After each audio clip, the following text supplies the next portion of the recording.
Before this video starts, understand one thing. What you are about to hear is not designed to make you feel better about being an introvert. It is designed to show you exactly how dangerous your mind already is, and exactly how close you are to either weaponizing that or being quietly destroyed by it. Because the same depth that gives introverts their edge is the same depth that can fold inward and become something much darker. Stay until part 3, because this part is the one that determines which of those two outcomes you get. In part 1, we go through the 5 cognitive secrets that make introverts operate at a level most people cannot reach and cannot explain. In part 2, we expose exactly where these secrets can quietly break you from the inside. And this is the part every other channel skips because it makes them uncomfortable to say. And in part 3, we give you the exact code that lets you carry this level of cognitive power without it turning inward and dismantling everything you have quietly built. Let's begin. Part 1. The Secrets. Secret 1. The Introvert's Invisible Advantage. Nobody names. Every piece of advice aimed at introverts tells them the same thing. Get better at being around people. Push past your discomfort. Build your social skills. And close the gap between yourself and the extroverts who seem to be winning.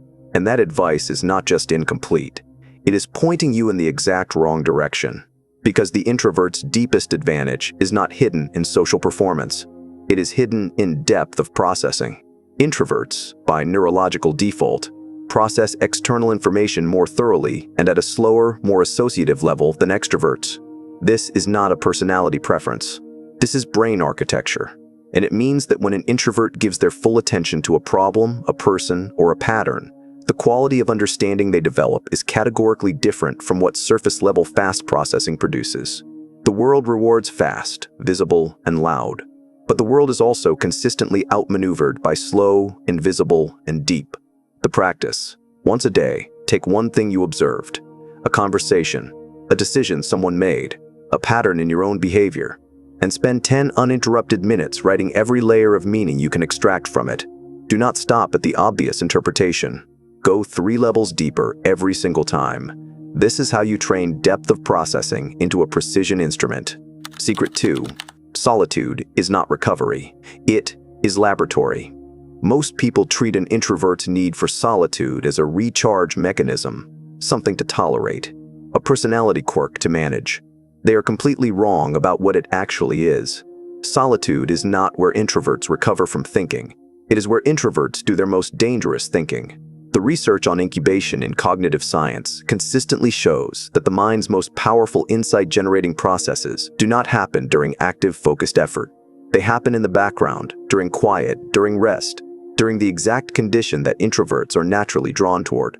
Which means the introvert who understands this is not someone who needs alone time. They are someone who is running a cognitive laboratory every single time the room goes quiet. The problem is most introverts waste this state. They fill it with passive content, background noise, and digital distraction, turning their most powerful mental condition into dead time. The practice, 3 times a week, take 30 minutes of completely input-free solitude. No phone, no audio, no content. Sit with one specific unsolved problem and do nothing except exist with it. Do not force the answer. Simply hold the question. What surfaces in that silence will consistently outperform anything you could have forced through effort? This is not meditation. It is deliberate incubation, and it is one of the most underused cognitive tools available. Secret 3. The pattern recognition that makes introverts read rooms. They are not in here is a secret that will quietly separate you from nearly every other person in your professional and personal life. And it requires no performance, no networking, and no extroversion whatsoever. Introverts, because they spend more time observing than performing, develop an unusual and underrated ability. They learn to read systems, not just people. They notice not just what someone says, but what the structure of the situation is producing. They see the incentive underneath the behavior, the unspoken rule operating beneath the stated one. The pattern repeating across different contexts that everyone else keeps treating as separate events.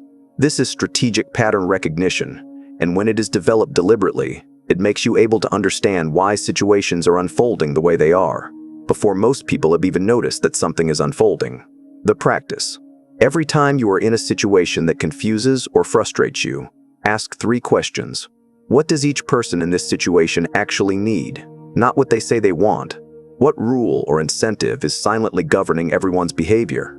And where have I seen this exact dynamic before in a different context? Map the answers. Over 60 days, your ability to read any room, even one you are not in, will become something other people will not be able to explain about you. Secret 4. Written thought versus spoken thought. This is the secret that quietly invalidates most of the advice about how introverts should communicate. The self-improvement industry tells introverts to get better at thinking on their feet, at speaking quickly, and at performing confidence in real time. And that advice is not wrong. It is simply aimed at the wrong leverage point. The introvert's actual cognitive superpower is not live verbal performance. It is written, structured, deliberate thought. The kind of thinking that happens when there is no social pressure to produce an answer before the thought is finished. Research consistently shows that when introverts move their processing into written form, the quality of their reasoning, their analysis, and their conclusions improves dramatically compared to verbal processing under social pressure. This means introverts who build their influence, their reputation, and their communication through written output are not compensating for a weakness. They are deploying a strength through its optimal channel, the practice. Stop trying to win in conversations where the format requires instant verbal performance. Instead, identify 3 areas of your life where you can shift your influence to written form: email over calls, written proposals over verbal pitches, documented thinking over real-time brainstorming. Then, produce relentlessly in those formats. Watch what happens to how you are perceived inside of 90 days. Secret 5. The introvert's shadow. Depth without output is invisible. Everything you have just heard is real. Apply it consistently, and your mind will begin operating at a level that genuinely unsettles the people around you. But here is the danger, and this is the part nobody is willing to say. Part 2. The cost. The introvert's greatest psychological danger is not social anxiety. It is invisible brilliance. The deeper the processing goes, the more an introvert can become convinced that thinking something is equivalent to doing something. That understanding a situation fully is equivalent to acting on it. That seeing the pattern means the problem is already solved. It is not. And the gap between perception and output is where most introverted potential goes permanently silent. The second cost is darker. The more sophisticated your internal world becomes, the more the external world will start to feel insufficient, irritating, and not worth engaging. And that feeling, that quiet superiority, that sense that you see more clearly than the people around you, is not clarity. It is the beginning of a very sophisticated and very private form of disconnection that can cost you everything that actually matters while you are busy being right about it. Part 3. The code. You must write your personal operating code, not a philosophy, not a goal list. 3 specific, ruthless rules that govern exactly how you use what you now know. Rule 1. I do not let my depth of processing become a reason to delay action. Insight without output is not intelligence. It is sophisticated avoidance. Rule 2. I do not use my ability to read situations as permission to disengage from them. Understanding a room does not mean I am above the room. Rule 3. I do not let my preference for solitude become a wall. The laboratory is for building. The building still has to be shown to the world. This code is not weakness. It is the circuit breaker that keeps the weapon pointed outward instead of inward. Because an introvert operating at this level of cognitive depth with no code is not a quiet genius. They are a very precise, very private, and very slow-motion collapse. Conclusion. This is Dark Psyche Zone.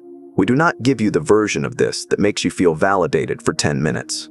We give you the version that changes the way you see yourself and what you are actually doing with the mind you were given. Real introvert intelligence is not about becoming more comfortable performing in a world built for extroverts. It is about becoming so precise, so deliberate, and so strategically deployed that the world stops asking you to perform at all. Subscribe, because the next video goes into the psychology of how the quietest people in any room are often running the most complex internal operations, and what happens when that power finally has somewhere to go